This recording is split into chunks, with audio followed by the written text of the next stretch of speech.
So Ruth Bader Ginsburg's dying wish was that her Supreme Court seat not be filled until Donald Trump is removed from office. No, not. I think this is what they said. It seems Ginsburg dictated this statement to her granddaughter, Clara Sparrow.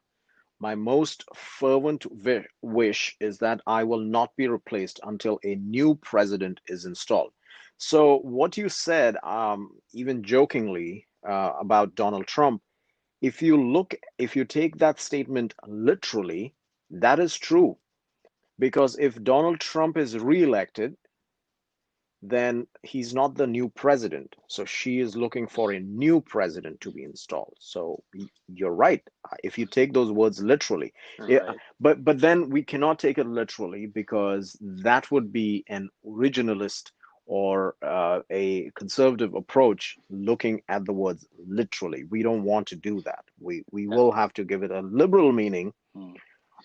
and think maybe what she meant is once once the election is over and the inauguration has taken place and whoever wins the election. But this is, jokes apart, this is what I feel, and this is just my personal opinion.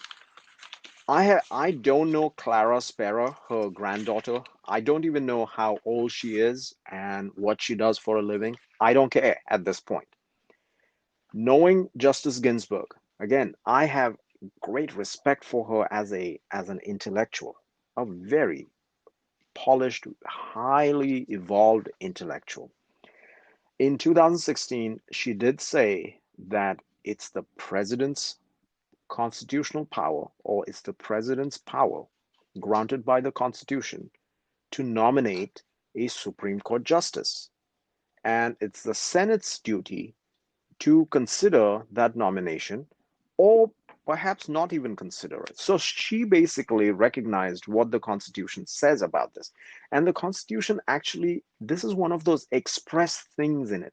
This is not something we have to guess. It's not substantive due process that came out of the due process clause of the 14th Amendment or um, some some right that the Supreme Court created. None of that. This is expressly written in the Constitution that the president shall nominate and the Senate shall affirm It's not a the it's Supreme Court. not a Commerce Clause issue, this one. It's not a commerce clause. Exactly. It's not, yeah, exactly. It's not a commerce clause or a due process or the created substantive due process of the 14th Amendment or anything like that. Yes, that is correct. So, given her views about that in 2016 and knowing her track record, I'm going to go out on a limb that whoever heard her say whatever probably did not hear this right. I personally, I'm very strained to believe that Justice Ginsburg would utter such words. I mean, think about it. She has had this legacy at the Supreme Court throughout her life as well, a legacy before the Supreme Court. She's done all these things. She's been a fantastic justice. She's a powerhouse, and I would think she knew she had done a fantastic job. The job satisfaction definitely was there. Do you think a person of that intellect and who has led such a fulfilling life would still have something left, something wanting, and tether everybody to some kind of dying wish? I think, apart from, let's even say whatever she said to her granddaughter, okay, let's put that aside. The politicians who are trying to take advantage of her statement on both sides, people who are, who belong to the Democrat Party, and people who belong to the Republican Party, using that statement to either gain support to stop the nomination or gain support to go through the nomination to point out how ridiculous such a wish would be. I think everybody's taking advantage of this great woman, and they're trying to make her that person. But like you said, don't make her that person. Don't make her that person. Don't use her for that. Uh, like I said, I'm very strained to believe that these were her last words. Yeah. That out of everything all the advice that she had to give to her family, to the parting words, to Hmm. loved ones, my parting words are never going to be about my business. Well, right. That's You know, one of the things I yeah, wonder. I wonder if you I know. You know, I yeah. wonder. Go ahead. One of the things I was going to ask. Sorry, we could. Sorry, but one question about that. You said the report of this comes from her granddaughter or something like that, right? And Yeah. what were these? Is this supposedly like a conversation they had, like some, a couple weeks ago, or was this like she's expiring on her deathbed, right? And she says, because this is a story So that's painted in the media, right? My last wish, right. So right. and then, So you know, yeah. No. Uh, from what I've read, and again, my sources are what's there on the internet right now, because, like I said in my opening, I do not know Clara Spera. She's not my friend. I don't know her. I don't trust her. I don't distrust her. I'm just completely indifferent to Clara Spera, her granddaughter. I don't know Clara. So I don't know what Clara heard, when she heard, but what's in the on the internet, it seems like this was a few days before she died. It wasn't her dying wish on the deathbed. It was maybe a part of a conversation. But even then, she must have known this is important, right? If mhm. she says, my most fervent wish is that I will not be replaced until a new president installed, that means at some point she had the premonition that this is my last day, or these are my last days. This is the end. And when your end is close, what do you really choose to say to your loved ones, especially your granddaughter? Not your son, not your daughter, not the important people who are probably popping in and saying hello. We don't know how many visitors she had and how many political visitors she had. Did somebody from the Supreme Court drop by? Did one of her clerks drop by? Because the another story is her clerks never left her side. So it's strange that she decides to say this to her granddaughter. I don't know how long this conversation was. What I'm trying to say is this whole story seems very strained to me. I am strained to believe it. Well, in the end, And it's hearsay if we want to it's put it directly. absolutely hearsay. Yes, it's absolutely hearsay, and there are no hearsay exceptions, right? Because this is not some business records or anything like that. This was not under duress or anything like that either. Yeah, it's absolutely hearsay. Yes, to use a legalese term, but I don't want to make it. I Right. It's don't not a want legal to. question. I just mean to It's frame it not a like legal that. questions. You know. Yes, exactly. What I'm trying to say is, I think we are belittling the awesome legacy of this lady, Hmm. of this heavyweight, just like Scalia. And yeah, I mean, how many justices do you remember in our age of that stature? And again, like I said, they were best friends, both of them, polar opposites in their approach to the law, statutes, and decisions, best friends in real life. Um, and can you imagine Scalia saying something like that? Hey, if I die, this is what I want to happen. I mean, as if this is a will. She left a testament, and in that testament, she said, "By the way, I, I want my seat to be inherited by somebody Right. appointed by the new president, by a new Ah, okay. president." Yeah, yeah. So the Supreme Court justices I didn't know are now nobility, and they're able to bequeath, Yes, their yes, lordships onto my whomever they throne. choose, Yeah, right? yes. And it's a throne because it's a seat in there. I bequeath my seat Right. to such and such. Mm. And here's here on I here's therefore I proclaim. This is not a proclamation, and she knew it. She knew it, and it is very silly to stick these words onto such an intellectual super heavyweight. That's my point. My, I think, and listen, my admiration for her is not more than what her family had for her. Okay. However, my admiration for her is no less than anybody else in the world unrelated to her by blood and who is not her personal friend, right? Right. All other lawyers, all the liberal politicians, and all the Democrats, and all the Republicans, all the conservatives, whatever they claim, they cannot be closer to her than me or you or our listeners, unless they're her personal friends or they were somehow tied to her life Well, you or her might family. you now you might be a little closer because you met her or were in the same room with her when you were admitted to the U.S. Supreme Court bar. You So know, you I could might make have a bit of, I you can make that that's case, right. I think. Well, I can charge you with the same offense because you too were there. That's true. You were in the That's same true. court when I got admitted. You were there as well in the Supreme Court. So I can say the same thing about you. You probably are closer to her than many, and you're closer to who else was there? There was Sotomayor, Right. Justice Clarence Thomas.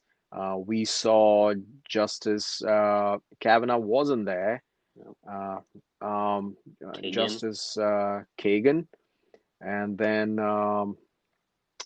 and Judge Justice Alito, I believe, was there Gorsuch, as right? well, and Gorsuch was Yeah. there. Correct.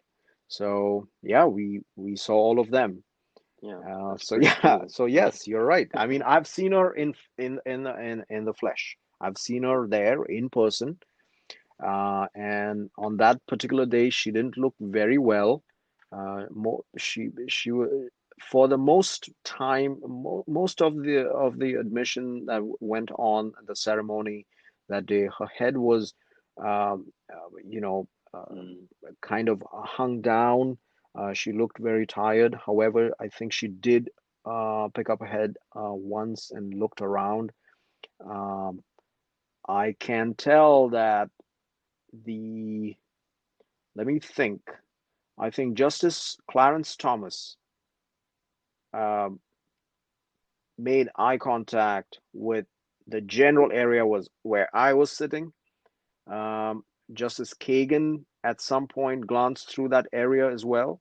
The others were looking in the other direction. It's a huge room, and I think they all made eye contact with somebody, or not some particular person, but at least with people, general area. hmm And Chief, well, I don't want to forget Chief Justice Roberts, Right. who actually clearly had some exchange with the dean of Albany Law School, Dean Olette, because she's the one who introduced us there. So that was very nice. And yeah, so I have seen her in person. And again, my affection towards her is through her decisions, through her intellectual prowess. And I respect that a lady who fought cancer for so long, for many years, decades, um, who fought cancer on behalf of her husband since her law school days, since she had her first child. Such a lady would not somehow use words to the effect that she bequeaths her throne to the next person and lays down certain criteria that this is what needs to happen. It's as if she's sending us on an errand after her death. All right, I'm going to die, but I want you little boys to do this for me. Right. I just, I, like I said, I don't know Clara, but I'm just strained to even believe this in first place, that this is exactly what she said. And yeah, My Oh yeah, most fervent wish. Is this how she spoke? I don't know. yeah. It's just that trial attorney in me, like kind of dissecting everything here. Mm-hmm. And then both these parties are using that to one party using it to say, hey, that's her dying wish, so we need to honor it somehow. Firstly, it doesn't matter what her wish is. She knows, and she actually told you guys the mechanism for appointing a Court justice. It's laid down expressly in the Constitution. No guesswork, like you said, Right. like The the whole thing. Commerce It's Clause or right. substantive due process, Right. which these words didn't even, substantive due process doesn't even exist in the 14th Amendment. They just made these words up. These words are expressed, on the other hand, choosing of a Supreme Court justice or federal courts. These are express powers, Right. enumerated powers. They're They're, right there. You can read it. Anybody can read it and understand it. It's right. They're just straightforward. right Yeah, logistics. Right. The logistics of the logistics. mechanisms of government is as technical Correct. and simple as it gets. Absolutely. So the fight over Absolutely. the whole thing about that is just silly. And I bring Yes, up and then the Republicans are using it to show to demonstrate some kind of ridiculousness of the Democrats for using it, and therefore, hey, look at how ridiculous they are, and we need to just do what we want. Yeah, just drop it, guys. It's not a fight we should be even yeah. fighting about. And and Right. and and sure, okay, you know what? Actually, let them fight. But I think people need to understand this that, listen, this is one band of thieves fighting with another band of thieves. And we are the cops. It's as if a bank robber with his buddy goes to a bank and they rob $100,000 and they have two bags of $50,000 each and they get out. The understanding is they're going to meet somewhere. Then bank robber two just disappears, and bank robber one calls the cops, that is the people, and says, hey, we just robbed a bank and I got robbed by the other robber. Can you please catch him for me? I mean, this is Now, ridiculous. now, Mr. Joshi, you're being very generous with the late Justice Ginsburg, but very cynical with our legislators. Yeah, well, guilty as charged. Guilty as charged. You you know, know, there's a I just something I didn't think of before, but I just thought of now as we were talking.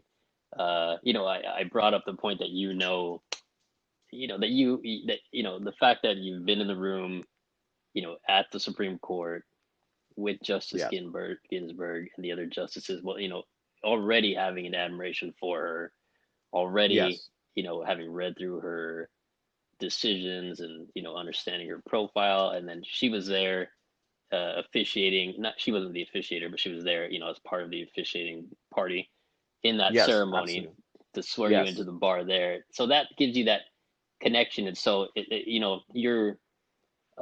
your take on the dying wish issue is very generous, very human. Not just because you're a good guy. Also, that's why you're a good guy. And what's one thing I thought of, the counterpoint to that, or an interesting maybe something to think about, is that historically, I think people successful people who have been successful in politics, whether that's the Supreme Court, right, or to any high degree of office or anything, anywhere, uh, these people, not always, I don't want to say always, but they can be petty. You know what I mean? Like if you Yes. go all the way back to the very beginning of this country, I believe John Adams and Thomas Jefferson, right? John Adams was the second president. Thomas Jefferson was the third. They were good friends, and then they were enemies, and Yeah. they had this big fight. And so I believe John Adams' last words were Thomas Jefferson, and then something inaudible. Uh, that type of it could, let's assume it was negative. That type of pettiness uh, is not uncharacteristic of these people. Hmm. And so the alternate view could be, I'm not saying this is the case, in fact I don't believe it is the case, I'm just saying it could be the case. You have a Supreme Court Justice of the United States, and it could be that she very much disliked this president. And who knows, maybe it was her real dying wish that, you know what, I'm hanging on and I do not want to be replaced by this president. Right. Well, Yeah, I see what you mean, and yeah, you're right. People, when they rise to that level, we are all humans, and we develop this thing called as an ego, and there's always this a um, little man within us called his name is narcissism, and we have that. We all have it, and it probably gets bloated when we reach much higher in status in life, or the narcissism itself is one of the factors that pushes a person all the way up, yeah, to because achieve. it's exactly, it's a motivating factor. It's that ego, the ambition, the narcissism. And I know narcissism can be used mostly used in with a negative connotation, but Right. ambition is is one form of narcissism. Ambition Mm, is that faith that I am better than these circumstances or my competitors, which is people, and I'm going to achieve this, and we do that. So yes, I duly noted. Your point is duly noted, and it's a good point. It's absolutely possible. And if I may use um, another term in law, well, a demurrer. Demur. Yes, all these facts may be right. Even if she said that, it does not matter in law. It does not it matter. doesn't matter. Did you see the Right. video? Look up the I, video, I, everybody. The Rock I, versus AOC. It's yeah, called. I somebody said that. Somebody sent me a link, and they said you got to watch it where the Rock is.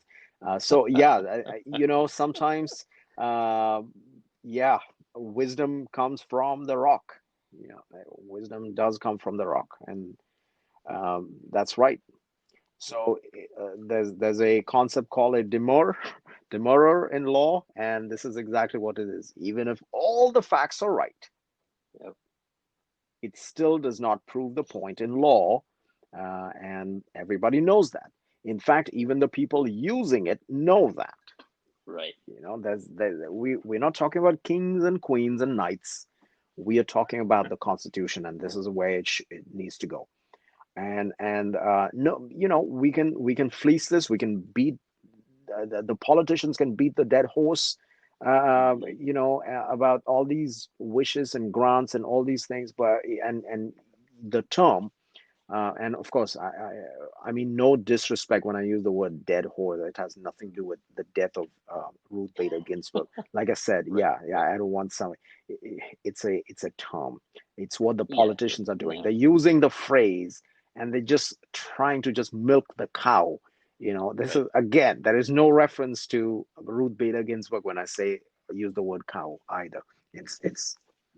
I just want to I clarify don't because think I don't. Yeah. I hope no one thinks that. I didn't think it. yeah, this That's is ridiculous. Yeah, somebody. Yeah. listen, in my religion, the cow is sacred, so I never make jokes about a cow. Yeah, so yeah, and I'm a Yeah. stickler to that. My mother will beat me into submission if I disrespect the cow. It's not happening.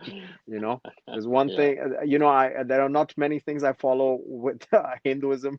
There's one thing I will is never eat anything to do with I don't eat beef, and that's what it is. And the cow is sacred to us. Um, anyway, Well, so so that's yeah. So that's it's a good point that you make, and I think it's an important one because I haven't heard it about that take on Ginsburg. But what does all this have to do with Barrett? okay, so well, uh, everything to do with Barrett, right? Because Right. Barrett is probably going to be, and news is she's definitely going to be the replacement for Ruth Bader Ginsburg. Now, people, and yes, I know we are continuing with the theme discussing why Amy Coney Barrett should or shouldn't be, and what the analysis is going on. And some people may wonder, how come I come out as a defender of Ruth Bader Ginsburg?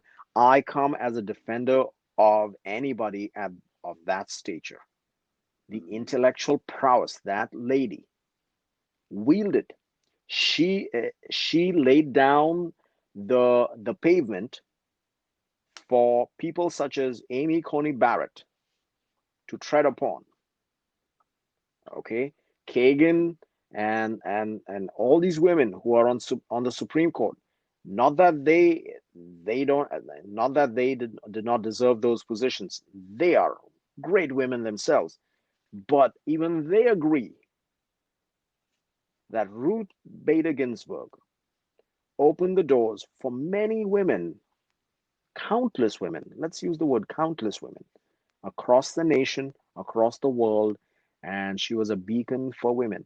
And in my personal life, my mother is one of my idols. The other idol is my father.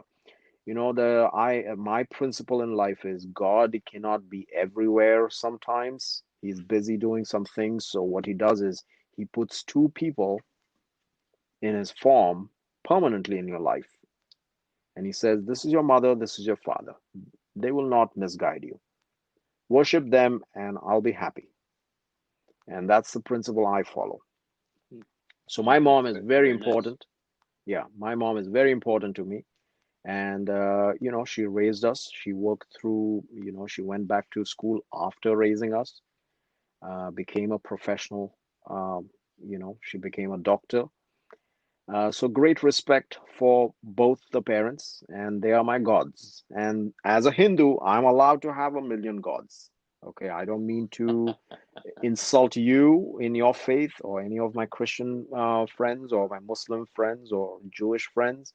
As my faith allows, these are my best gods. And to go along with other religions which say God is everywhere, then there you go. He is there, he is here, and he is in my parents as well. So I'll follow that. And I can see my idols. They're there. I'm into idol worship, and these are the only two idols I worship. So yes, so empowering women is, it's it, we it's we can do a lot of lip service to it, and then we actually see it in action. So when I sat in that court, you're right, the admiration for all these women and men, uh, it it's there. You cannot help but admire these people. I wish Scalia was alive when I got admitted. I would have just looked at him and thought about all his funny statements in his decisions. But that was not to be. It's okay. There was Justice Gorsuch in his place, but perhaps we won't get anybody as funny as him ever again.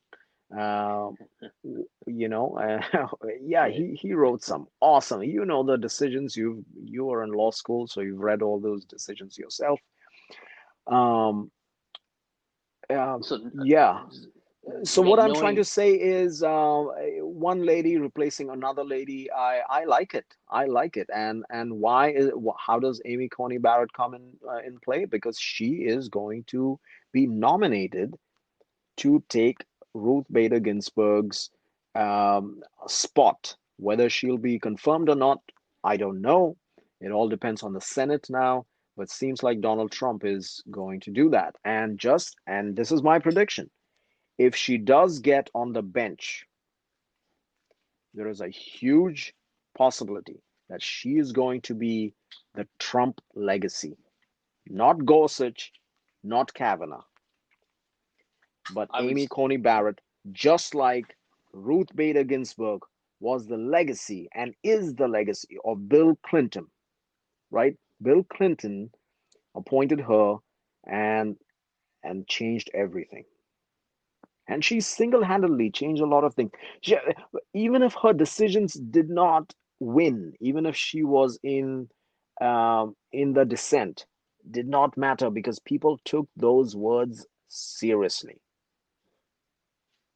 what that's something. I'm glad you just kind of segued right into what I was going to ask you anyway, which was, Hmm.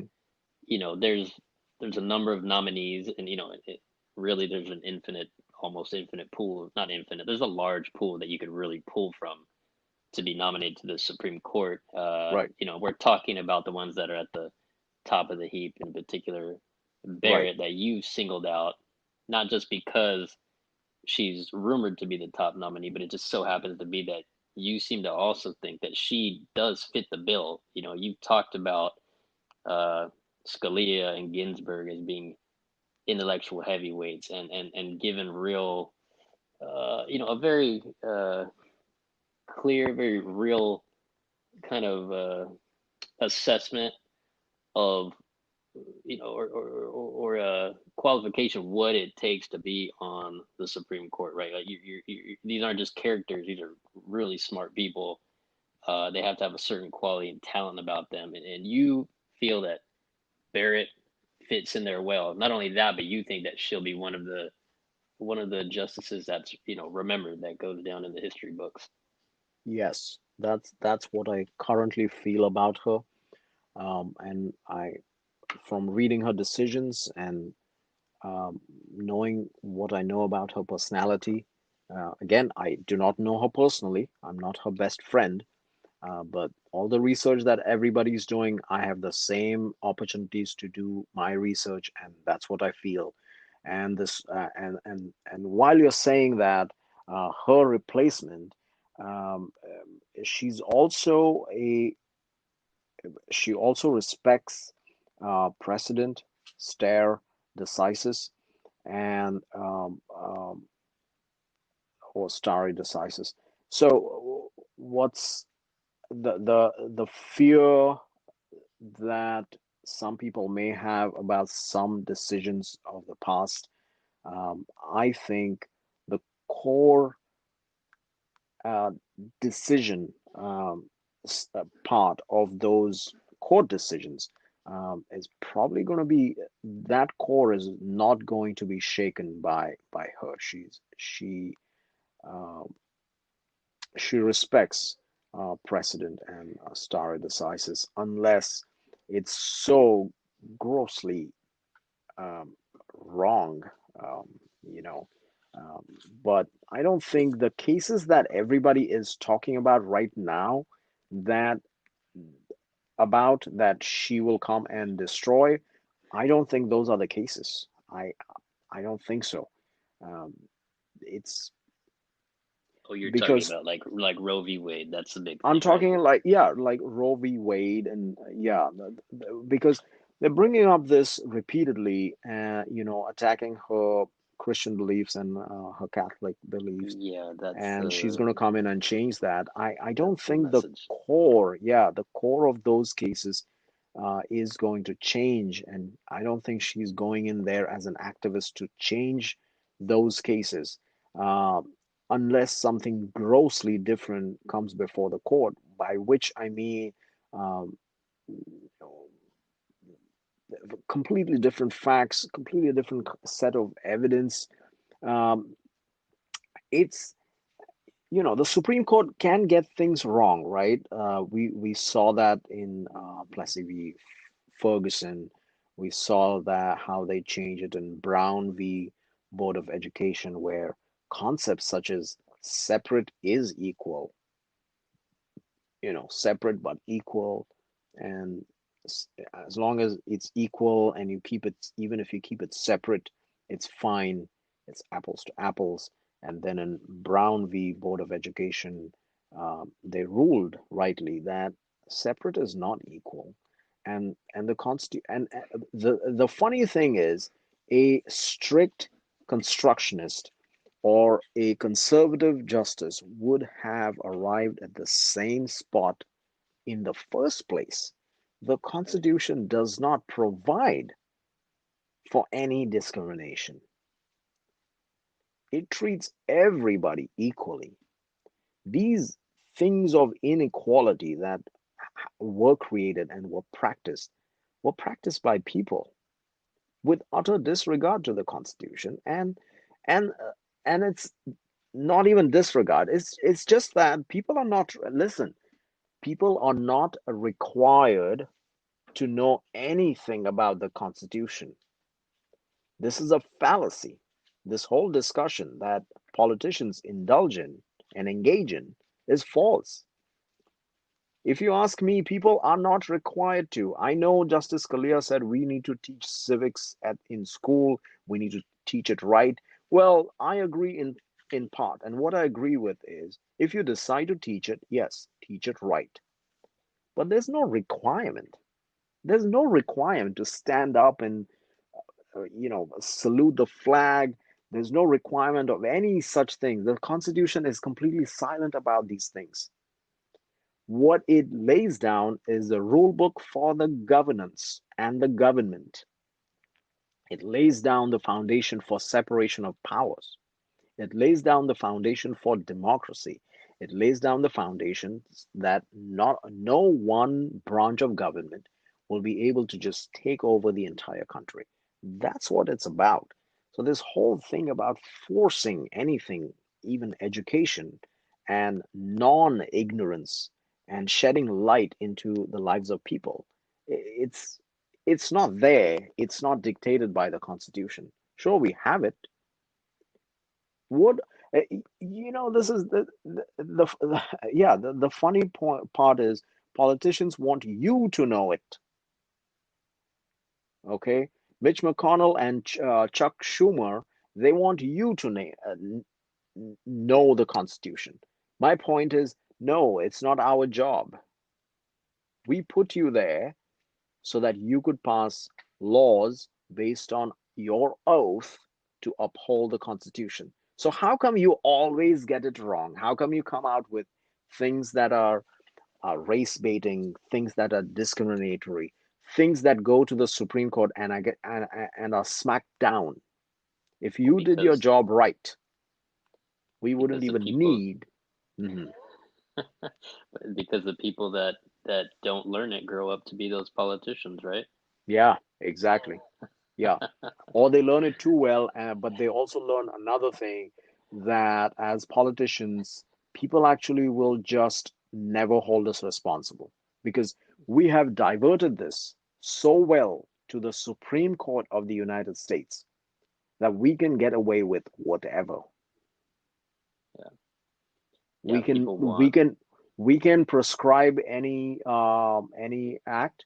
We can sanction anybody on anything. We can make all these laws. We can pass this feel good legislation, trample upon people's rights.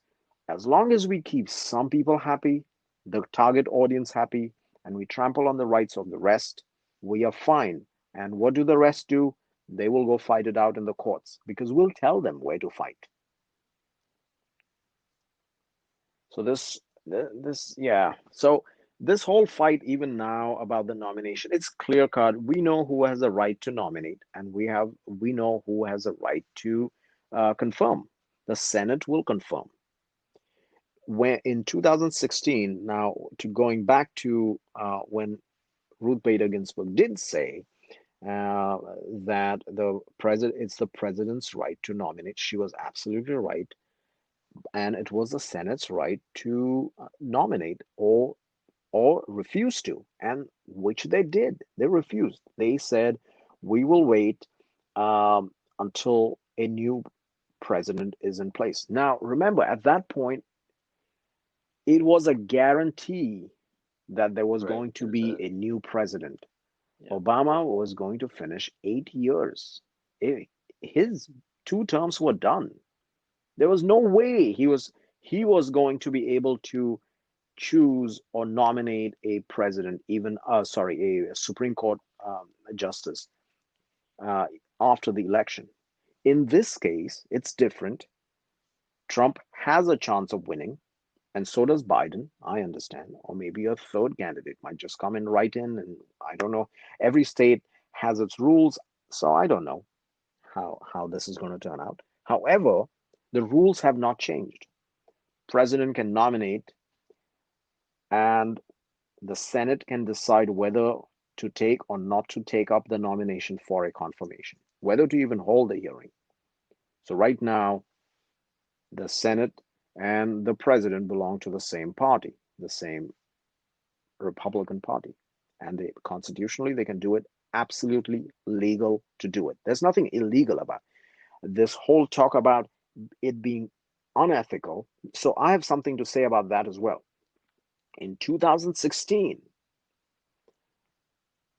Chuck Schumer and the Democrats said it is wrong for the Senate to not take up a nomination, a duly nominated justice by the president. However, today, when the shoe is on the other foot, they have changed their stance. They say, oh, no, no, no, no. You cannot do it in an election year. But in 2016, they reprimanded the Republicans for saying, you shouldn't be doing this. This is absolutely wrong for you to refuse to act upon the nomination. But now they're saying you should stick to that wrong. So I don't know. Make up your mind, guys. What was right and what was wrong? And the It's a other threat, yeah, it's a good case study in the importance of the rule of law. That yeah, the rules are the rules, and you can't and nor do you want to be yeah, changing the rule depending on who's in charge. yeah. But yeah, but politicians do it all the time, and they're complaining. And I'm okay with even the complaining because this is exactly what the founders wanted. They wanted us to fight over everything. They didn't want this to be easy because if it were easy, we would have a monarch. And it's We don't. genius. Yes, it's genius. They set the battlefield and they said, this is how it's going to be. It's going to be very difficult, and it should be very difficult for all of you to come together and do something. We don't want it to be that easy. And because they know that all these people will get together and they are all a bunch of thieves because they represent thieves. We are all thieves. We send our thieves there to commit some thievery. And the founders knew that. They said, listen, we have come from different nations and we are all thieves. We have seen the thievery in our nations. We are going to be nice and good and we're going to form this union, but it's not going to last too long. Even we are going to fight. Like you said, Adams and Jefferson, you know, fighting with each other, calling each other names. So there you go. Even that didn't last too long. We are human beings. We do things like we have biases. We hold stereotypes about people, positive and negative. We enslave each other. We do all these kind of things. So they knew this. So what they said is, we're not going to make this easy for us ourselves. We want checks and bounds. So we're going to have separation of powers. And even in those separation of powers, there will be different chambers. There'll be the representatives, there'll be the senators. It's not going to be rule of the majority either. Because if all the Hindus of India immigrated to the United States of America, there are about 1 billion up there. If they all came here and said, all right, we're going to ban beef, dude, it's going to be a problem because you won't be able to enjoy that juicy steak. I've never tasted it, but all my friends tell me it's really juicy and they love it. Or if the Arab world, everybody just came here, and that's another 1 billion, they would say, we're going to ban pork. And guess what? People love bacon. In fact, they love it so much, they want to have it for breakfast. So the rule of the majority is not how it works in the United States of America. The Electoral College is designed to keep that in check as well. That's a check on the legislature. How the legislature even comes into fruition. And then the legislature and the executive have to get together and all the stars have to align in order to choose the judiciary. But once the judiciary is chosen, they, I mean, the rules are set by the legislature, how and why they should be chosen. But once they're chosen, currently they have lifetime tenure and they stay there, which which is going to segue us into discussing what the Democrats are now saying, and they have just introduced a bill I was about to ask you for that, right? Yeah, we've ah got 50, we got we've got 15 minutes, and this seems to be another one of those cases where you don't want to change the laws because you don't know who's going to be in power, right? But this is exactly. one of those things, right? I'm curious Yeah. to hear your opinion on it, Yes, so now they have introduced a bill to set term limits for federal courts, that is the Supreme Court, but not for themselves. not for themselves. That is true. Which is their right. I get it, Right. right? But they are trying to set these rules for term limits there, and whether or not the bill passes, but say the bill passes, then the same issue that you're raising right now, that the president and the opposite party, Senate, will be controls and is controlling and is manipulating the Supreme Court, will will be able to do it even more. Like they say in contract law, the more you put on the paper, the tighter the contract becomes. Yep. You don't want all this on paper. You want to leave something open to interpretation. In other words, or in other faculties of law, in patent law, when I write a claim, the longer the claim, usually, the longer the claim, the narrower the claim. The less you're claiming. Exactly. The more words I put in there. And that's why when I get these patent clients, sometimes they wonder why I left something out. And I say, do you really think I left something obvious out there, out of that? That obvious doesn't need to be in there because your invention is pretty good. Seems like you're broader than all the words you're putting in there. All my words, all they're going to do is not explain. The claim is not where you explain the patent. That's in the description, the written description part. The claim is where I am claiming the patent. So the more words I put in there, um, the more shackles I'm putting on your patent. So all these new rules will only put more shackles on the Supreme Court and on the process this of choosing a justice, and more shackles means more issues. And I don't want to get into the philosophical part of it, where then Supreme Court nominees will become enslaved to their parties because they will then become absolutely partisan, and they'll say, I've been chosen to do this and I better do this, uh, and I'm not going to get this position unless I promise this and I stay with this promise. And after I'm out of here, because it's a term limit, I got to survive after that. And these people will not let me survive unless I do their bidding. That's a good point. Yep, very good point.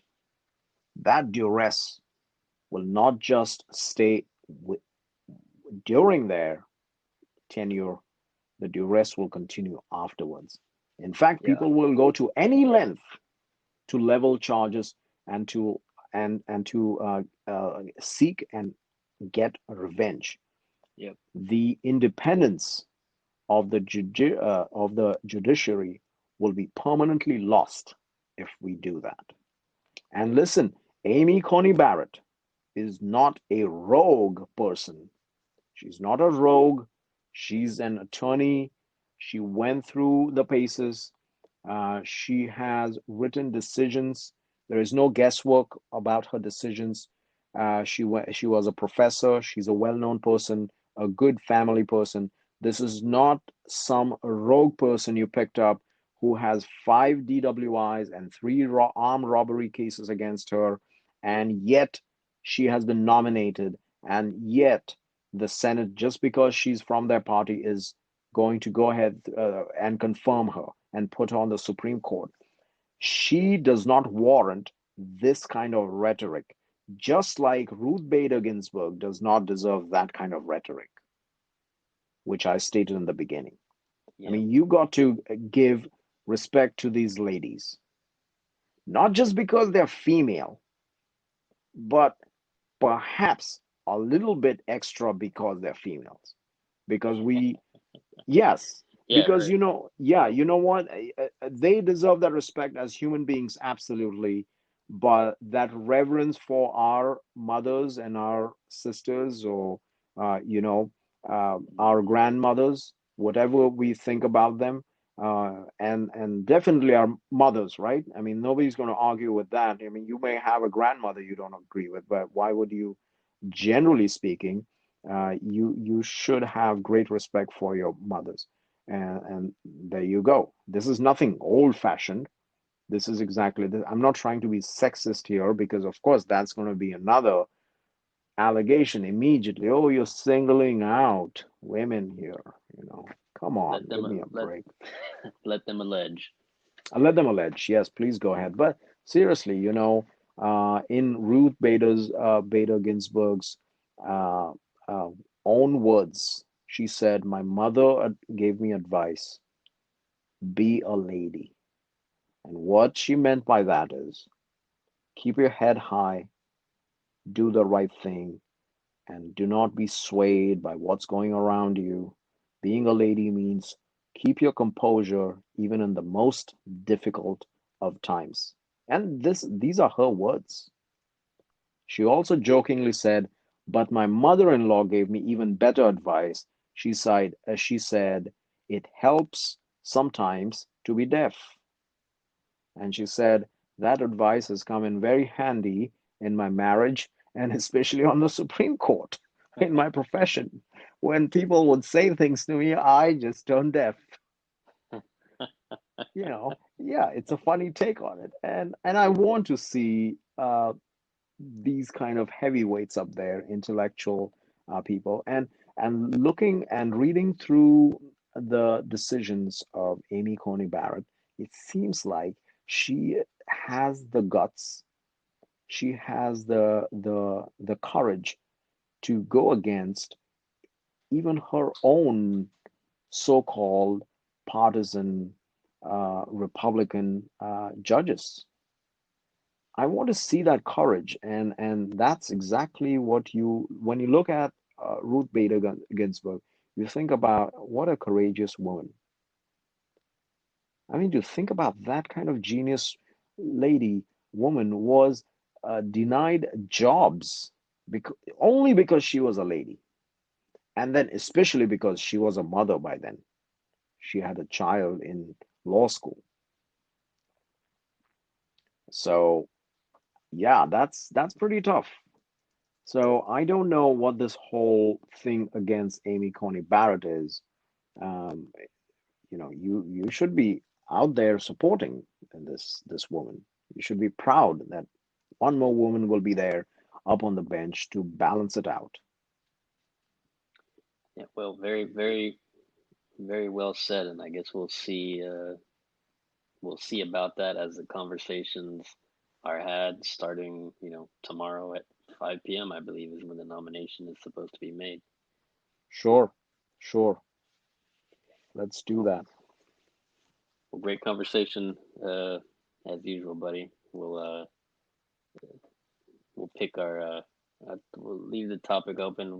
Next episode we'll let people know what it is at the time where we were thinking maybe to lead into it, but that's fine. So again, thank you. Some great insights as usual. I enjoyed it, and Thank you. maybe we'll Same talk here. again soon. And yeah, we'll talk again soon on some new topics, hopefully.